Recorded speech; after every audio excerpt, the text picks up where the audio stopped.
Hello viewers, welcome back to our YouTube channel. आज हम start करने वाले हैं चैप्टर 2 फ्रैक्शंस एंड डेसिमल्स की एक्सरसाइज 2.1 का क्वेश्चन नंबर 1। तो आइए शुरू करते हैं। क्वेश्चन नंबर 1 है सॉल्व द फॉलोइंग। जितने भी हमें पार्ट्स दिए हुए हैं उनको हमें सॉल्व करना है। अगर आपको अभी तक पता नहीं चला है कि हम फ्रैक्शंस को कैसे सॉल्व करते हैं, डेसिमल्स को कैसे सॉल्व करते हैं, तो हमारे डिस्क्रिप्शन बॉक्स में जाके आप पिछली वीडियोस का लिंक देख सकते हैं और वहाँ से आप हमारी वीडियोस भी देख सकते हैं किस तरीके से हम फ्रैक्शंस को सॉल्व करते हैं। तो आइए हम इस क्वेश्चन को शुरू करते हैं। इस क्वेश्चन में हमारे पास है 2 - 3/5। जो हमारे पास 2 है उसके नीचे कोई वैल्यू नहीं है, हमें इसे फ्रैक्शन बनाना पड़ेगा। इट मीन्स 2/1 हो गया। इसको हम लिख सकते हैं 2/1। जो दोनों फ्रैक्शंस हमारे पास हैं ये 2/1 है और ये हमारे पास 3/5 है। दोनों अनलाइक फ्रैक्शंस हैं। सबसे पहले हमें इन्हें लाइक फ्रैक्शंस बनाना पड़ेगा। लाइक फ्रैक्शंस होते क्या हैं? लाइक फ्रैक्शंस वो होते हैं जिनके डिनोमिनेटर सेम होते हैं। अब इनके डिनोमिनेटर सेम करने के लिए हमें पहले एलसीएम लेना पड़ेगा। तो 1 और 5 का एलसीएम क्या होगा? 5। ये तो जनरली हम जानते ही हैं। इसका एलसीएम आ गया हमारे पास 5। 1 के टेबल में 5 कब आता है? 5 टाइम्स मल्टीप्लाई बाय न्यूमरेटर वाली वैल्यू हमने लिखा 2। बीच में अगर माइनस का साइन है तो यहाँ पे माइनस का साइन आएगा। 5 के टेबल में 5 कब आता है? 1 टाइम। तो 1 इंटू न्यूमरेटर हमारे पास क्या है? 3। तो ये हो गया हमारे पास मल्टीप्लाई बाय 3। 5 2 ज़ा 10 माइनस 1 3 ज़ा 3 डिवाइडेड बाय 5। 10 - 3 7 और फिर नीचे 5। ये हमारा आंसर आ गया। इसको हम दूसरे तरीके से भी सॉल्व कर सकते हैं। कैसे सॉल्व कर सकते हैं वो देख लेते हैं। एक तरीका तो यही हो गया, दूसरा देखते हैं। हमें इनका एलसीएम सेम करना है। इट मीन्स हमें डिनोमिनेटर सेम करना है दोनों का एलसीएम लेके। तो 2/1 मुझे डिनोमिनेटर में 5 लेके आना है, तो मैं इसको 5 से मल्टीप्लाई करती हूँ ऊपर नीचे। ये हो गया 2 5 ज़ा 10 डिवाइडेड बाय 1 5 ज़ा 5। ये फ्रैक्शन मेरे पास बन गया 10/5। ये तो ऑलरेडी हमारे पास था ही 3/5। दोनों का डिनोमिनेटर सेम हो गया। अब हम इसको सॉल्व कर लेते हैं। ये हो गया हमारे पास 10/5 माइनस 3/5। अब दोनों का डिनोमिनेटर सेम है तो डायरेक्टली हम 5 लिख सकते हैं। ये हो जाएगा 10 - 3। 10 - 3 7 7/5। दोनों मेथड करेक्ट है, आप किसी भी मेथड से कर सकते हैं। चलिए इसका सेकंड पार्ट करते हैं। क्वेश्चन है 4 + 7/8। 4 के नीचे हम 1 लगा लेते हैं क्योंकि डिनोमिनेटर में अगर कुछ नहीं है तो हम 1 लगा सकते हैं। ये हमारे दोनों फिर से अनलाइक फ्रैक्शंस हैं। इनको लाइक करने के लिए हमें एलसीएम लेके डिनोमिनेटर सेम करना पड़ेगा। तो 1 और 8 का एलसीएम क्या होगा? 8। तो इसको हम फिर से दोनों तरीके सॉल्व करके दिखा देते हैं। 8 1 के टेबल में 8 कब आता है? 8 मल्टीप्लाई बाय न्यूमरेटर वाली वैल्यू 4। बीच में प्लस का साइन है तो प्लस। 8 के टेबल में 8 कब आता है? 1 मल्टीप्लाई बाय न्यूमरेटर वाली वैल्यू 7। 8 4 ज़ा 32 प्लस 1 इंटू 7 7 डिवाइडेड बाय 8। 32 + 7 कितना हो गया? 39। 39/8 ये हो गया। अब हम इस नंबर को मिक्स फ्रैक्शन में भी लिख सकते हैं।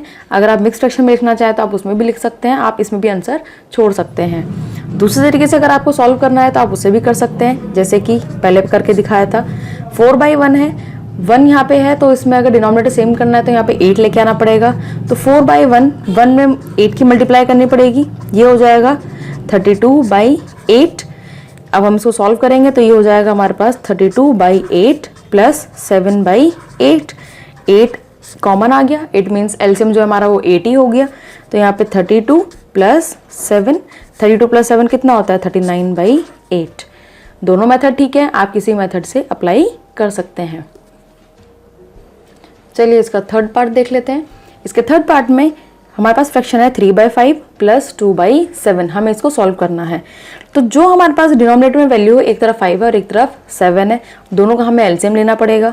तो हम दोनों का एलसीएम ले लेते हैं 5 और 7 का। अगर एक बात बता देती हूँ, अगर दोनों ही हमारे पास अनलाइक टर्म्स हैं, यानी कि एक दूसरे के टेबल में अगर नहीं आती हैं या किसी भी कॉमन टर्म से डिवाइड नहीं हो रही हैं, तो इन दोनों को आप डायरेक्टली मल्टीप्लाई करके एलसीएम ले सकते हैं। जैसे कि 5 और 7 है, दोनों अनलाइक टर्म्स है हमारी, तो इनको हम क्या लिख सकते हैं? 5 7 ज़ा 35। तो इसका एलसीएम क्या हो जाएगा? 35 इसका एलसीएम हो गया। अब 5 के टेबल में 35 कब आता है? 7 टाइम्स। तो यहाँ पे 7 लिख दिया। मल्टीप्लाई बाय न्यूमरेटर वाली वैल्यू, न्यूमरेटर में 3 है तो यहाँ पे 3, बीच में प्लस का साइन है तो प्लस। 35 7 के टेबल में 35 कब आता है? 5 टाइम्स। मल्टीप्लाई बाय न्यूमरेटर वाली वैल्यू, न्यूमरेटर में 2 है तो यहाँ पे हम 2 लिखेंगे। 7 3 ज़ा 21 प्लस 5 2 ज़ा 10 डिवाइडेड बाय 35। 21 प्लस 10 कितना हो गया 31, 31 बाई 35, ये हमारा आंसर हो गया। तो आप इस तरीके से सॉल्व कर सकते हैं, और अगर आपको दोनों का डिनोमिनेटर सेम करना है तो आप उससे भी कर सकते हैं। हम उससे भी करके देख लेते हैं एक बार। तो चलिए, हमारा एलसीएम यहाँ पे आ रहा था 35, तो ये हो गया 3/5। 5 में कितने की मल्टीप्लाई की जाए कि 35 आ जाए 7 से, तो ये हो गया 3 7 जा 21 बाई 5 7 जा 35। सेम ऐसे ही 2/7, 7 में कितने की मल्टीप्लाई की जाए कि 35 आ जाए 5 से, तो ये 5 5 2 जा 10 डिवाइडेड बाय 35। अब दोनों का डिनोमिनेटर सेम हो चुका है, अब इनको सॉल्व कर लेते हैं। ये हो गया 21/35 प्लस 10/35। 35 दोनों का एलसीएम आ गया, हमने नीचे लिख लिया डिनोमिनेटर में।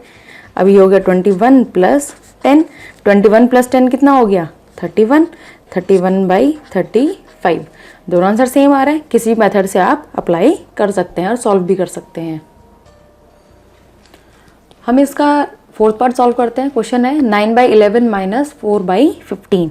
फिर से ये अनलाइक टर्म्स है हमारे पास, अनलाइक फ्रैक्शंस है, इनको हमें पहले लाइक करना पड़ेगा, एलसीएम लेके सॉल्व करना पड़ेगा। तो हम इनको एलसीएम लेके सॉल्व कर लेते हैं।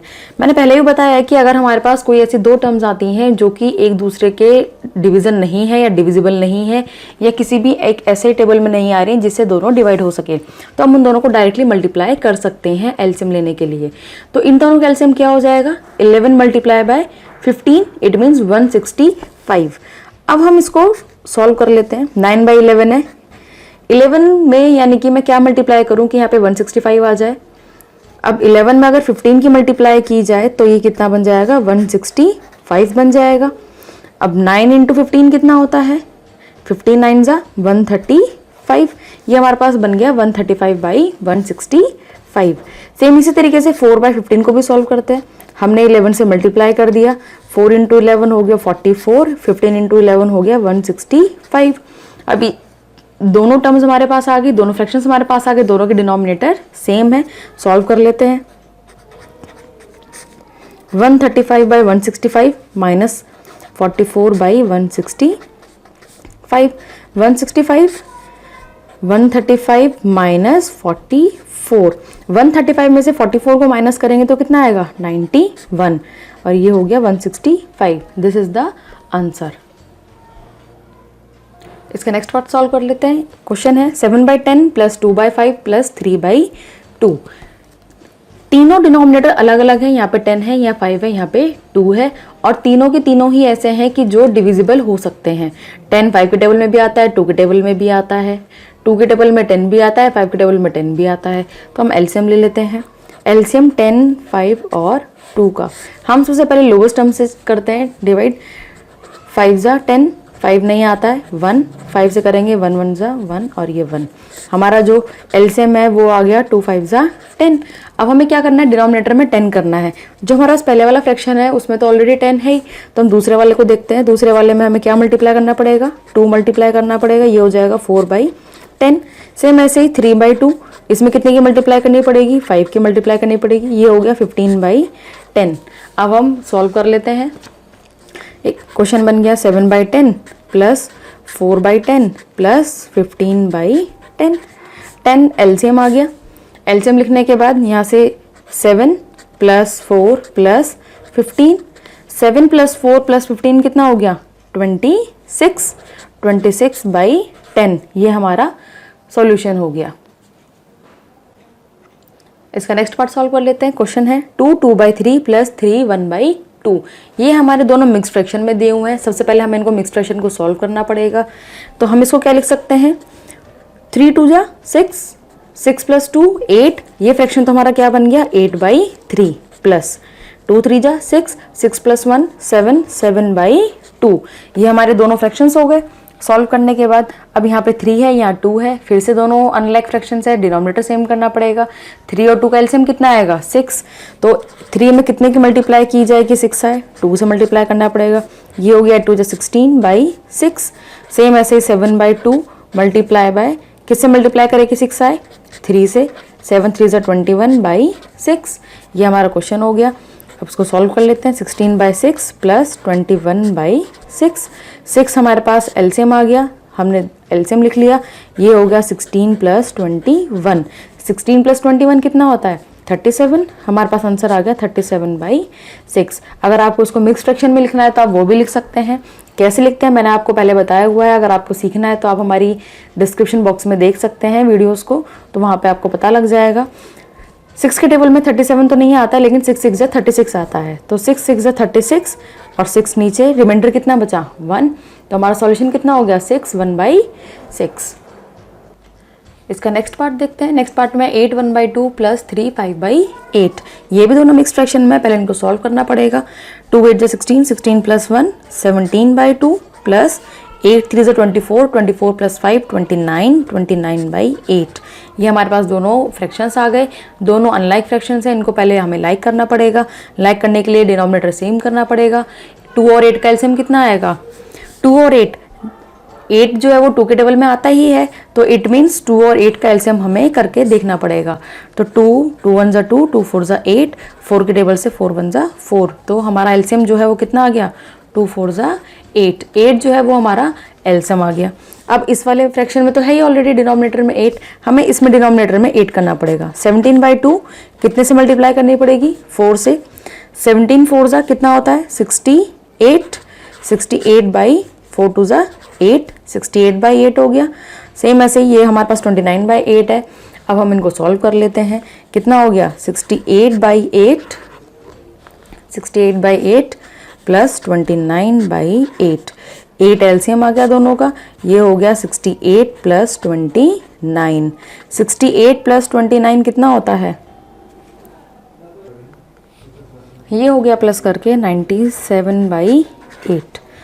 दोस्तों इस क्वेश्चन में मिस प्रिंटिंग की वजह से यहाँ पे आपकी बुक्स में माइनस का साइन है, यहाँ पे मैंने प्लस का साइन लिया है, तो आप इसको माइनस साइन लेके सॉल्व कर सकते हैं। जब आप इसको माइनस का साइन लेके सॉल्व करेंगे तो ये क्वेश्चन आपका बन जाएगा। यहाँ पे अगर नेगेटिव साइन है, यहाँ पे अगर ये नेगेटिव साइन हो जाता है तो यहाँ पे भी नेगेटिव साइन आएगा। यहाँ पे नेगेटिव साइन आने की वजह से ये क्वेश्चन आपका बन जाएगा 68/8 माइनस 29/8। तो जब आपको उसको माइनस के साथ सॉल्व करेंगे तो ये 8 एलसीएम आ गया। यहाँ पे ये हो जाएगा 68 माइनस 29। जब 68 माइनस 29 हम करते हैं तो आंसर आता है 39/8। This is the answer. दोस्तों ये चीज़ ध्यान रखिएगा कि आपकी बुक में माइनस का साइन है और ये मैंने प्लस लेके सॉल्व किया है मिस प्रिंटिंग की वजह से, तो आप इसको दोनों साइन लेके सॉल्व कर सकते हैं। मैंने दोनों साइन लेके आपको सॉल्व करके दिखा दिया है। इस वीडियो में इतना ही। अगर आपको हमारी वीडियो पसंद आई है तो उसको लाइक और शेयर करना ना भूलें, और अगर अभी तक आपने हमारे चैनल को सब्सक्राइब नहीं किया है तो आप उसको सब्सक्राइब जरूर कर लीजिए।